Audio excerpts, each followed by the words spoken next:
নমস্কাৰ মই বৰ্তমান উপস্থিত আছোঁ ডিব্ৰুগড়ত উপস্থিত হৈছোঁ এইটো কাৰণে আমাৰ ৰামচাচিন ছাৰ ওচৰলৈ আহিছোঁ আৰু বিশেষ কাৰণটো হৈছে যিহেতু কৰমৰ বিষয়লৈ বিভিন্ন ধৰণে বিভিন্ন প্ৰচাৰ হৈ আছে বিভিন্ন কথা ওলাই আছে তাৰে কিছু কথা আলোচনা কৰিবৰ কাৰণে জানিবৰ কাৰণে আহিছোঁ তাকে ভিতৰলৈ সোমাই যাওঁ আহক আৰু ছাৰৰ লগত কথাখিনি পাতি আপোনালোকে জনাব যোনটো গামোচা কোনটো সমাজৰ পৰা আহিছে বা কেনেধৰণে সমাজখনত সোমাইছে সেইখিনি কিছু জানিবৰ কাৰণে যত্ন কৰিবলৈ আহিলোঁ প্ৰথমতে আমি ছাৰক আমাৰ পোহৰ নিউজ 24 ৱেলকাম জনাইছোঁ নমস্কাৰ আৰু ছাৰৰ পৰা আমি পোনে জানিব যত্ন কৰিম আমি কৰম পৰৱ চলি আছে বৰ্তমান হয় বিভিন্ন জেগাত আমি দেখিবলৈ পাইছোঁ বিভিন্ন সমাজৰ জাতি জনগোষ্ঠীৰ গামোচাসমূহ ব্যৱহাৰ হৈছে হয় প্ৰায়বিলাক আমি চিনি পাওঁ আৰু কিছু সংখ্যক আমি ধৰিব পৰা নাই তেনেধৰণে বৰ্তমান বেছিকৈ ব্যৱহাৰ হৈছে আমাৰ ৰঙা গামোচা এটা যিটো আমি প্ৰায় দেখিবলৈ পাওঁ পূজা পৰ্বত পূজাৰীবিলাকক দান দিয়া ধৰণৰ সেইটো জেগাত দেখিবলৈ পাওঁ গতিকে এই গামোচাটোৰ বিষয়ে আপুনি অকণমান জনাব নেকি কেনেধৰণে এই সমাজখনত আহিলে হয় এই গামোচাৰ বিষয়ে ক'বলৈ গ'লে আমি সৰুৰ পৰা দেখি আহিছোঁ আমাৰ চাহ জনগোষ্ঠীৰ লোকসকলে ব্যৱহাৰ কৰি আহিছে এই ৰঙা গামোচা বা যাক আমি সাধাৰণতে মানে আমাৰ বঙালীসকলে ব্যৱহাৰ কৰে বা অসম বিহাৰী সম্প্ৰদায়ৰ মানুহে ব্যৱহাৰ কৰা আমি দেখি আহিছোঁ আৰু সেইকাৰণে বোধ কৰোঁ আমাৰ যিসকল আদিবাসী জনগোষ্ঠী তেওঁলোকে আগতে নিজেই কাপোৰ বব জানিছিল কিন্তু অসমত আহি চাহ বাগিচাত নিয়োজিত হোৱাৰ কাৰণে তেওঁলোকৰ সেই আগৰ সেইবিলাক অভ্যাস এৰিলে গতিকে নিজে কাপোৰ বব পৰা সম্ভৱ নহ'ল আৰু তাৰ কাৰণে তেওঁলোকে কি কৰিছিল এই বজাৰত উপলব্ধ যিবিলাক গামোচা সাধাৰণতে এই ৰঙা গামোচা যাক আমি হয়তো বাঙালী মানুহসকলে ব্যৱহাৰ কৰা বা বিহাৰীসকলে ব্যৱহাৰ কৰা গামোচা তাকেই তেওঁলোকে ব্যৱহাৰ কৰিবলৈ ল'লে আৰু সাধাৰণতে দেখা যায় যে পূজা পাতল আদিত এই ৰঙা গামোচাখনকে দিয়া হয় ঘট আদিত দিয়েহে তেনেকুৱা ধৰণে আৰু সেইকাৰণে এইটোকেই তেওঁলোকে এটা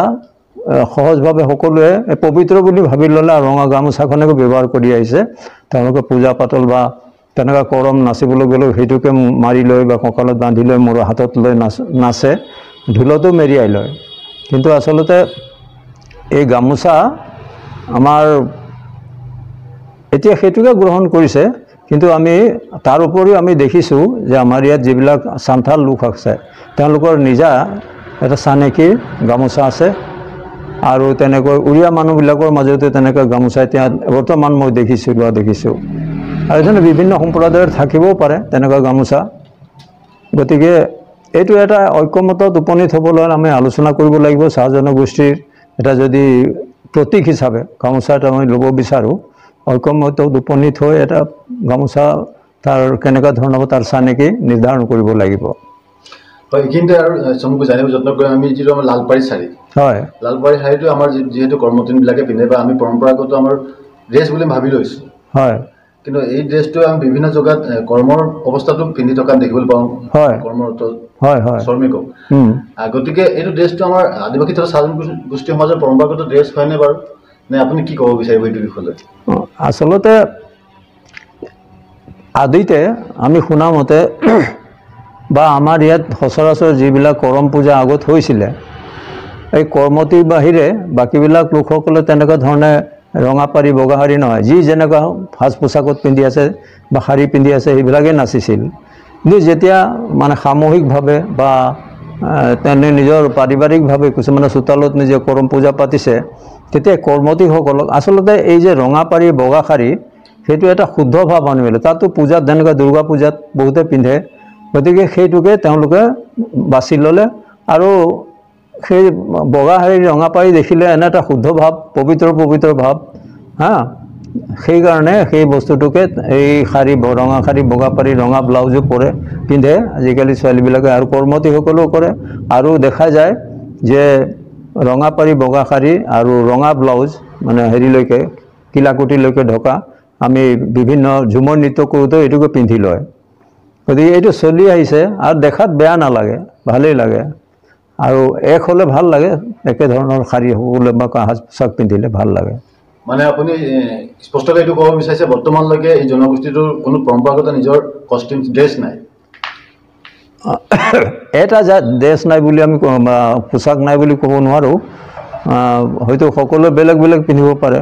আৰু তেনেকুৱা কোনো ওলোৱাও নাই আগৰ পোচাক গতিকে আগৰ পৰা যেতিয়া যিহেতু পূজা বা তেনেকুৱা পবিত্ৰ কামত তেওঁলোকে এই সাজ পোছাক এই ৰঙা পাৰি বগা শাৰী পিন্ধি আহিছে গতিকে এইটোকে এতিয়া মানে মান্যতা প্ৰদান কৰা হৈছে হয় ধন্যবাদ জনাইছোঁ শেষত সৰুকৈ অকণমান কথা এটা জানিবলৈ যত্ন কৰিছোঁ যিহেতু এটা বিতৰ্কত সোমাই আছে আমাৰ যি সাংস্কৃতিক সন্ধিয়া গৰম মঞ্চত সাংস্কৃতিক সন্ধিয়াত বাহিৰৰ পৰা শিল্পীসকলক আনি গীত পৰিৱেশন কৰে আৰু আমাৰ অপসংস্কৃতিলৈ পৰিৱৰ্তন কৰা দেখিব পৰা গৈছে গতিকে আপুনি কি ক'ব এই বিষয়টো এইটো এটা ডাঙৰ প্ৰশ্ন হৈ গৈছে কাৰণ আমি যেতিয়া এটা বিশেষ ধৰণৰ এই কৰম পূজা কৰম উপলক্ষে আমি সাংস্কৃতিক অনুষ্ঠান অনুষ্ঠিত কৰোঁ সাংস্কৃতিক অনুষ্ঠান বুলি ক'লে সংস্কৃতিটোক জীয়াই ৰখা সংস্কৃতিৰ লগত জড়িত যিবিলাক গীত মাত সেইবিলাক পৰিৱেশন কৰিব পাৰে কিন্তু আজিকালিলৈকে দেখা যায় যে বেছিভাগ আমাৰ শিল্পীয়ে গায়ক শিল্পীসকলে কিছুমান গীত ৰচনা কৰে কিছুমান মানে সমাজখনৰ লগত বা পৰিৱেশটোৰ লগত খাপ নোখোৱা কিছুমানে গীত গায় কিন্তু মোৰ বোধেৰে মই ভাবোঁ যে শিল্পীৰ এজনৰ সামাজিক দায়বদ্ধতা থাকে এতিয়া মই শিল্পীসকল উঠি অহা শিল্পীসকলক কওঁ যে তোমালোকে ধুনীয়া ঝুমৰঘূৰীয়া গীত গোৱা কিছুমানে আধুনিক ঝুমৰ আধুনিক গীত বেলেগ ধৰণে যিটো শুনিবলৈ ভাল নালাগে আৰু ভাষাৰো কোনো ঠিক নাই তাৰ কাব্যিক সৌন্দৰ্যও নাথাকে এই গীত মাতবিলাক পৰিৱেশন কৰে আৰু তাতে আমাৰ নৱপ্ৰজন্ম তাতে নাচি থাকে গাই থাকে ফূৰ্তি কৰে কিন্তু শুদ্ধকৈ যদি মই বেছিভাগ শিল্পী আমাৰ আছে মই যদি কওঁ ভাল পৰম্পৰা মানে পাৰম্পৰিক এটা ঝুমৰ গীত গাব লাগে সেইবিলাকতো ভাল লাগে আমি যিবোৰ গাই আহিছোঁ মই গাইছোঁ দুলালে গাইছে ভদ্ৰবিলাক গাওঁ আধুনিক গীতো গাওঁ তাৰ কোনো কথা নাই কিন্তু যদি ঝুমৰৰ নামত কিছুমান গীত ৰচনা কৰি ইয়াক সংস্কৃতিটোক অপসংস্কৃতিলৈ নিব নালাগে ধন্যবাদ জনাইছোঁ শেষত আপোনাৰ পৰা আমি যিহেতু গৰমৰ বতৰ গৰমৰ বন্দনা বিভিন্ন কেইবাটাও শুনিব পাওঁ গতিকে আপোনাৰ কণ্ঠেদি আপোনাৰ যদি নিজৰ আছে চৰ্চিত গৰম গীত এটা গুণগুণাই দিব বুলি অনুৰোধ কৰোঁ কৰম গীত এতিয়া মই হঠাৎ না আখৰা বন্দনা নে কি বন্দনা এই বন্দনা গীতটো চবেই এতিয়া আৰম্ভণিতে গায় আৰু আমাৰ বন্দনা বুলি কোৱা হয় এই গীতটোৰো এটা কথা আছে যে আগতে আমাৰ চাহ জনগোষ্ঠীত প্ৰথমে বৈদিক প্ৰভাৱ নাছিল ঝুমুৰ গীতবিলাক চাহ জনগোষ্ঠী লোকসকলে তেওঁলোক প্ৰকৃতিৰ পূজক আছিল সেইকাৰণে এতিয়া যিবিলাক বৈদিক দেৱ দেৱীৰ নাম তাত উল্লেখ নাছিল প্ৰথমতে তেওঁলোকে গাইছিল যে এই আখৰা বন্দনা কৰি গাঁৱকে গেৰাম ধৰি এতিয়া তাৰ ঠাইত মানে গেৰাম ধৰি মানে গ্ৰাম দেৱতাৰ কথা কয় আখৰা বন্দনা ব্ৰজনাৰী মদনে ঝুমুৰ লাগে এতিয়া আমি তাৰ ঠাইত গাইছোঁ যে আখৰা বন্দনা কৰি সৰস্বতী মাকে ধৰি তবে আখৰা বন্দনা ব্ৰজনাৰী মদনে ঝুমুৰ লাগল ভাৰী হাতে লেলাই গামোছা কান্ধে লেলাই মাদৰী বহু বেটি সবেই লেলাই ঘেৰি মদনে ঝুমুৰ লাগল ভাৰী তো সেই বৈদিক প্ৰভাৱ আহি যায় সেই যেনেকুৱা সেই লালপাৰী খাৰপাৰী সেই কথাটো তেনেকুৱা ধৰণৰ আহিছে সময়ৰ লগত কিছু পৰিৱৰ্তন হয় কিন্তু পৰম্পৰাৰ পৰা মানে আঁতৰি যাব নালাগে বেছিকৈ এইখিনিকে ক'লোঁ আৰু কৰম পৰৱৰ শুভেচ্ছা সকলোকে জনাই এই দুই আশাৰকৈ মই সামৰিলোঁ ধন্যবাদ জনাইছোঁ ব্যস্ততাৰ মাজতে আপুনি সময় দিলে হয়